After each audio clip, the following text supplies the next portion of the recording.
लालच बुरी बला। बहुत पुरानी बात है। एक गांव में शेखर नाम का एक व्यक्ति रहता था। वह बड़ा मेहनती था, किंतु गांव में कोई रोजगार नहीं था। उसने सोचा कि मैं शहर चला जाता हूँ, वहां मुझे मेरी योग्यता अनुसार मेहनत के पैसे मिल जाएंगे। यह सोचकर शेखर एक दिन अपने गांव से शहर की ओर चल दिया। शहर बहुत दूर था। चलते चलते शेखर थक चुका था। शेखर इतना थक गया था कि अब उससे बिल्कुल भी चला नहीं जा रहा था और वह थक कर वहीं बैठ गया। बाप रे, मैं तो बहुत थक गया हूँ। कोई घोड़ा या फिर बैलगाड़ी मिल जाए तो मैं उसके सहारे से बाजार चला जाता हूँ। ऐसे तो पैदल मुझसे नहीं चला जाएगा। तभी शेखर ने देखा कि वहां से कुछ दूरी पर एक झोपड़ी है और झोपड़ी में एक घोड़ा बंधा हुआ है।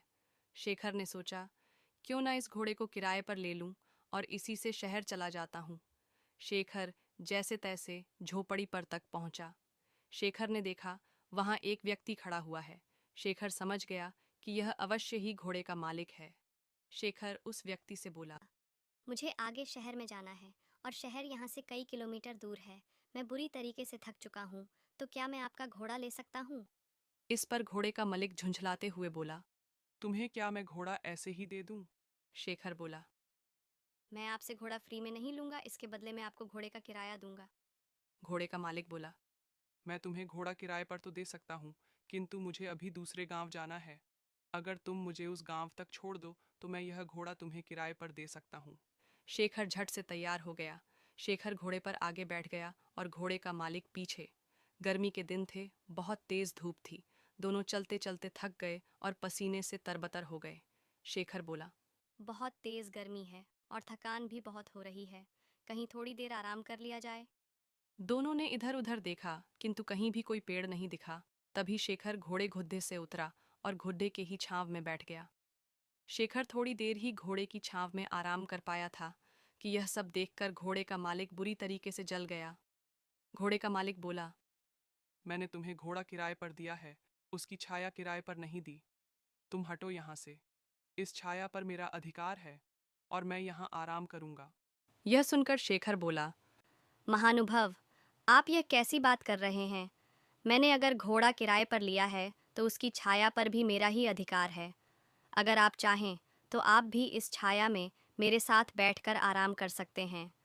लेकिन घोड़े का मालिक बड़ा जिद्दी था। वह बोला, नहीं नहीं, इस छाया पर सिर्फ और सिर्फ मेरा अधिकार है और मैं ही इसकी छाव में बैठूंगा। तुम हटो यहाँ से। इतनी छोटी सी बात पर दोनों में जोर जोर से बहस होने लगी और बात तू तू मैं से हाथापाई पर आ गई। दोनों एक दूसरे से झगड़ाने लगे और एक दूसरे पर लात घुसे बरसाने लगे। सुनसान जंगल में उनके बीच बचाव करने वाला भी कोई नहीं था। दोनों की लड़ाई देखकर घोड़ा भड़क गया और वहां से भाग गया। थोड़ी देर बाद जब घोड़े का मालिक घोड़े को देखता है तो वह कहीं दिखलाई नहीं दिया। यह देखकर घोड़े का मालिक बोला, अरे मेरा घोड़ा कहाँ चला गया? वह तो अभी नया है। उसने ठीक से घर भी नहीं देखा। पता नहीं वह कहाँ गया और अब मैं उसे कैसे ढूंढूं। तभी शेखर बोला, अच्छा हुआ, तुम जैसे लोगों के साथ ऐसा ही होना चाहिए। अभी तुम छाया के लिए परेशान हो रहे थे, अब घोड़े की काया के लिए परेशान होना। घोड़े के मालिक को अपनी गलती का एहसास हुआ और अपना माथा पीट कर हाय तौबा करते हुए बैठ गया और बोला, मेरे थोड़े से लालच से मेरा कितना बड़ा नुकसान हो गया। मुझे अपनी करनी का फल मिल गया। घोड़े की छाया के लोभ के कारण घोड़े की काया से भी हाथ धो बैठा। शिक्षा। इस कहानी से हमें शिक्षा मिलती है कि लालच बुरी बला है और कभी कभी छोटे से लोभ के कारण बड़ा नुकसान उठाना पड़ सकता है।